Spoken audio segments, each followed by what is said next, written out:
With so much going on in our lives that can stir anger and confusion and hatred, we have come together today to offer you this hour of music, some words, some quiet that we hope will inspire something of peace in each of us. I serve on the board of an organization called Pacem in Terris, which is Latin for peace on earth. And at Pacem in Terris, we believe that peace on earth is not possible unless we also cultivate it in ourselves.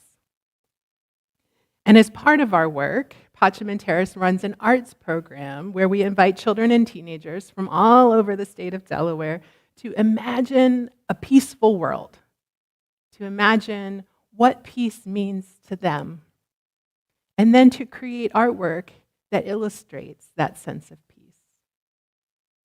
This year, we received artwork from more than 500 artists between the ages of 5 and 18, which we displayed in January at the Wilmington Library. From that exhibit, a jury selected 68 images that are now traveling around Delaware to different libraries, hospitals, courthouses, and other buildings. And today, I'm sharing with you some of those images, but you can find locations of all the different exhibits throughout the state by going to the Delaware Pacem in Terris website, or you can visit, we have a table. I'm joined today by Peter, and the two of us will have a table during the coffee hour in Parish Hall, where we have a list of all the different locations of the different exhibits, so you can go see them in person. And most of the images that we receive include an artist statement. For this piece, Hafsa from Terbiya School wrote, "Unity in every color, peace in every arc." Bentley, an artist from Tally Middle School, wrote, "My vision of peace is a world where everyone is accepting of every race and religion and all the LGBTQ people. In my peace drawing, I drew multiple shaded hands holding the earth with peace on the earth." Ye from Frame Community Center's Boys and Girls Club wrote, "Peace means to me that we all live in harmony."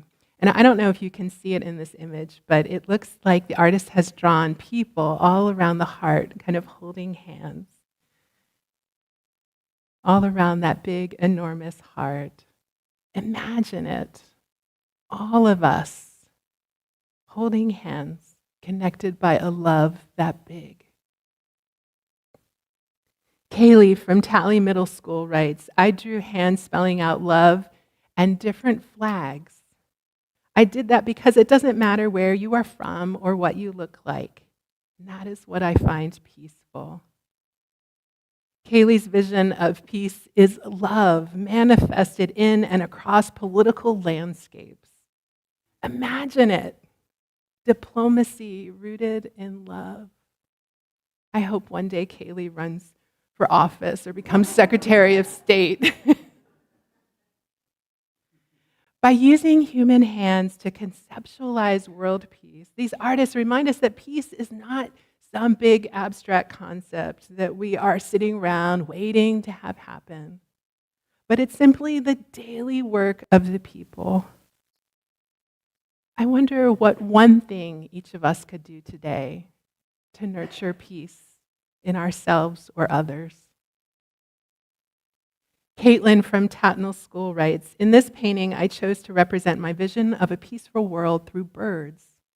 My idea is that if we decided to celebrate and accept others' differences instead of villainizing them, the world would be a better, more peaceful place. I chose these particular birds because I wanted to show that even if two people don't look alike or come from the same place, they can still choose to embrace their differences and be friends." Despite the current administration's dismantling of diversity, equity, and inclusion commitments, over and over again, these artists remind us that the path to peace is only found by celebrating our diversity and working toward equity and practicing inclusion. Kenyon, Julian, and Nicholas from Kumba Academy wrote, "This is how we envision a peaceful world. We put flags around the earth, painted the earth green and blue, and cut it out. We made space with stars. Julian made the flags, Kenyon made the earth, and Nicholas made space. All the flags show that the earth is big enough for everyone and all nations should get along." Not only did they collaborate on this message of collaboration and sharing, they recognized one another's specific contributions. In a time when it's a common practice to put one another down, Kenyon, Julian, and Nicholas chose to lift one another up. Avery from Urban Promise writes, "Peace looks like me knowing I'm in a safe spot. A peaceful world is me and God talking. Jesus creates peace in my life by letting me be here in the peaceful world." Avery reminds us that we need peace within ourselves. At the free food program where I volunteer, there's a woman who comes in each week for food. And whenever I ask her how she's doing, she always smiles and she says, "I'm too blessed to be stressed." And it doesn't matter what her finances look like. It doesn't matter that she's been standing out in the rain waiting for the line to move. She's always too blessed to be stressed. And like this artist, she draws on her focus on the simple blessing of being alive, being in this beautiful world, and in so doing embodies a sense of peace that spreads around to everybody around her. This artist, Avery, tells us too that in talking with God, Avery finds peace. I wonder how your beliefs or your worldview, your spiritual practices create peace and hope in your life, especially in those moments when you most need them. Rick Rubin wrote a book called The Creative Act, A Way of Being. Rubin is the co-founder of Def Jam Records, and he's something of a legend in the music industry. He's produced the Beastie Boys, Run DMC, Imagine Dragons, Ed Sheeran, Lady Gaga, so many people. And he's a practicing Buddhist now, grew up in a Jewish family in New York, and he describes the creative process as a devotional act. And he says that all of us are capable of this devotional act of creativity. And he says that whenever we create music or art, it isn't just coming from us, but we are vessels channeling some higher source, some deeper wisdom. So imagine it, all of these artists that we're seeing today, these young artists engaged in devotional acts. I'd like to think of them as mystics, people transcending the mundane and tapping into visions that come from some higher wisdom with insight into some deep sense of something holy. I see them too as prophets, going against the hateful voices and harmful rhetoric of our time, creating bold and clear images and words that lead us toward our higher selves, toward the best visions of peace in our communities and in our world. Back in January, when I went to Pacem and Terrace's annual exhibit, it was just days after the presidential inauguration, and the country felt more divided than I have ever known. And I was facing a kind of despair that was hard to shake off. And there at the Wilmington Library, I waded through over 500 pieces of art whose messages just seemed to say to me, come on, get back up. You are love. You are peace. The world is love. This world is capable of peace. Go out and live into that truth. Bring that truth to others. Serla from Cab Calloway reminds us that we also need peace in our close relationships. Serla writes, I believe peace is between humans when they laugh, when they feel proud, when they help, when they believe in each other. You can feel it when a human is happy, and most people enjoy this feeling. When humans don't exclude and decide to have peace in their area, it feels nice. I enjoy it when I'm in a peaceful place. I wonder who helps you laugh. I wonder who helps you believe in yourself. Perry from Tatnall School says, I chose many peace signs because we need a lot of peace in the world. There's so much war in this world, so we need a lot of peace. Now, although other artists use peace signs as well, I especially love Perry's use of it. It looks to me as if something was kind of happening underneath all those peace signs, like maybe the artist had started a particular way, but it wasn't going so well. So rather than trash the whole thing and start over, they just started painting peace signs more and more on top of each other in all different colors, which I imagine took a lot of time to use all these different colored peace signs. And now to me, every peace sign in this work looks to me like a mantra that I like to believe, by Perry's commitment and repetition, transformed a frustrated artist, unsure how to communicate their ideas, into a peaceful artist with this clear message of peace. No matter what was going on underneath, they stayed committed to their intention for peace. Rick Rubin, in his book, says that intention is a big part of the creative process that distinguishes something from just being doodles on a page to being that devotional act. When my friend Scotty was alive, she had a practice called praying in color. And she'd take a small index card and some Sharpies, and she'd write someone's name in bubble letters. And then she would just kind of color in all around it. She'd fill in the letters, maybe fill in around the letters.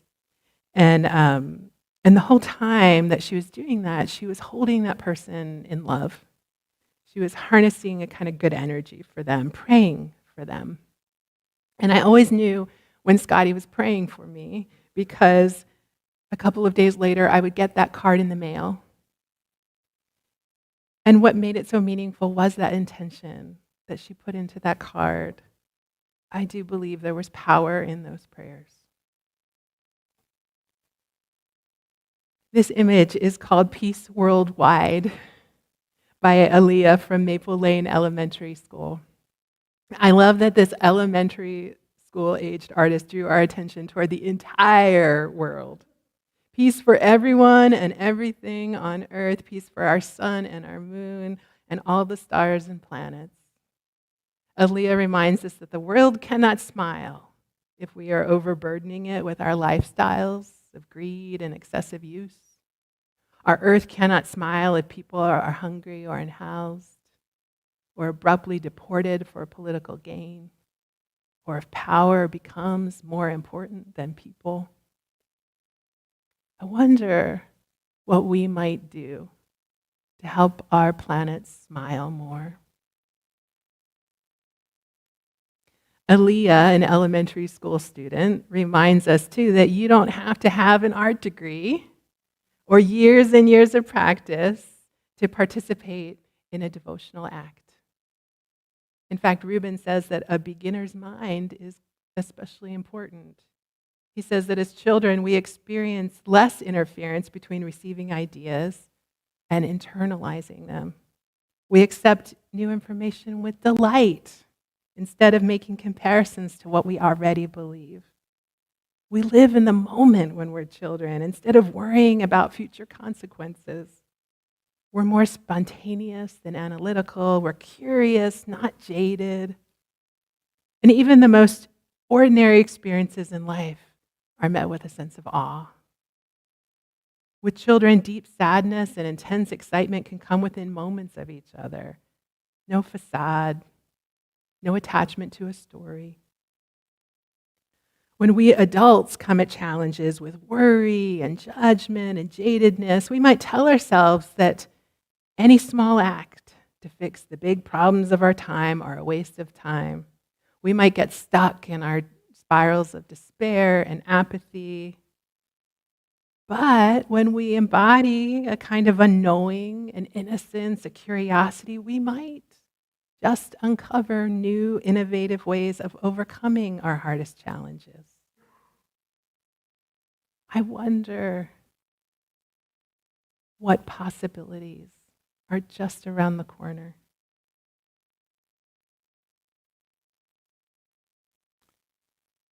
Wesley from the choir school of Delaware says, "My painting shows peace through friendship. These friends are enjoying their time." I see in this image a slowing down, two friends sitting together outside, not, you might notice, looking at their devices,